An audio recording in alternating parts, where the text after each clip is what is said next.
Secret Garden, Episode 9. The Robin Shows the Way. Mary looked at the key for quite a long time. She turned it over in her hand, thinking if this were the key to the secret garden. All she had to do now was find the door. She liked the idea of going into the garden and playing by herself. No one would even know she was there. She put the key in her pocket and strolled up and down her favorite path outside the walled gardens. Nobody but Mary ever seemed to go down, so she could walk slowly and look at the wall closely. But no matter how carefully she looked, she could see nothing but ivy. She was very disappointed. "It seems so silly," she said, "to be near that garden and not be able to get in." She decided that she would always carry the key with her. That way, if she ever found the hidden door, she would be ready. The next morning, when Mary woke up, Martha was back at work and full of stories about her day off. She left the room for a moment and came back holding something under her apron. "I brought you a present," she said with a grin. A present? Mary wondered how someone from a cottage filled with so many hungry people could give anyone a present. A man was driving across the moor, selling things. He stopped his cart at our door, and Mother bought you a skipping rope with some of my wages. Martha brought the rope out from underneath her apron and held it out proudly. Mary looked puzzled. What's it for?" Just watch me. Martha ran to the middle of the room and, taking a handle in each hand, began to skip and skip. She counted up to 100. "I used to be able to skip to 500, but I'm out of practice. Do you think I could skip like that?" "You just try," urged Martha, handing her the rope. "You can't skip to 100 at first, but Mother says nothing will do you more good. You'll soon build up strength in your arms and legs."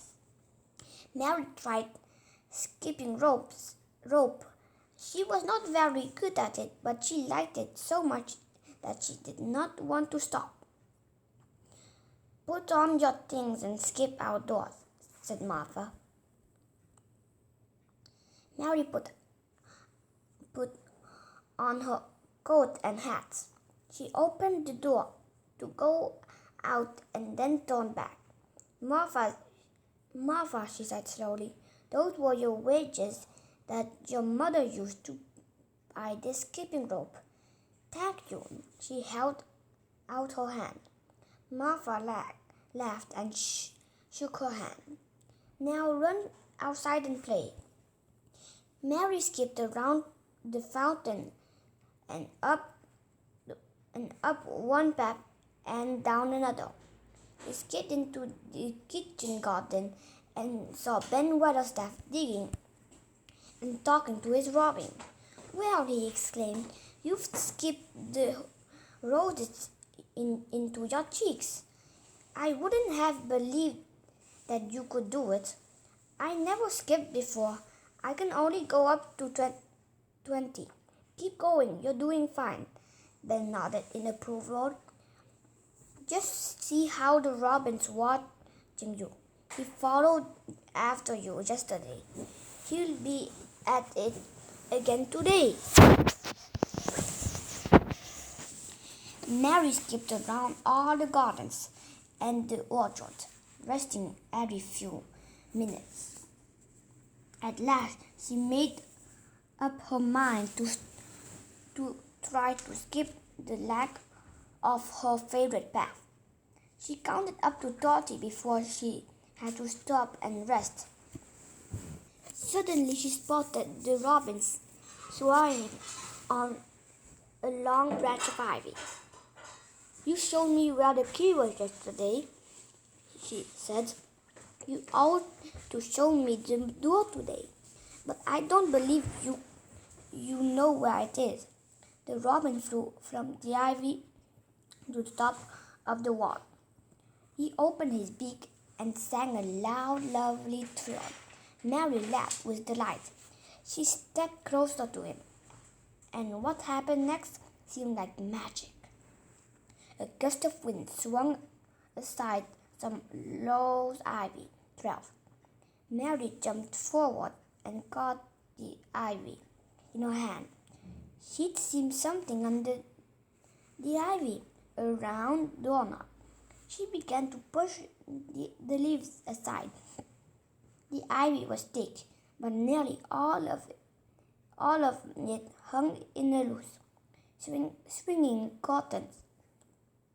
Mary's heart thumped, and her back shook with and her hands shook with excitement as she touched the door. Mary reached into her pocket for the key.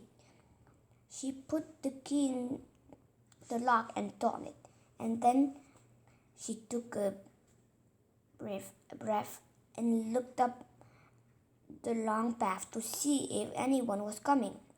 No one was there. She took another breath and slowly opened the door.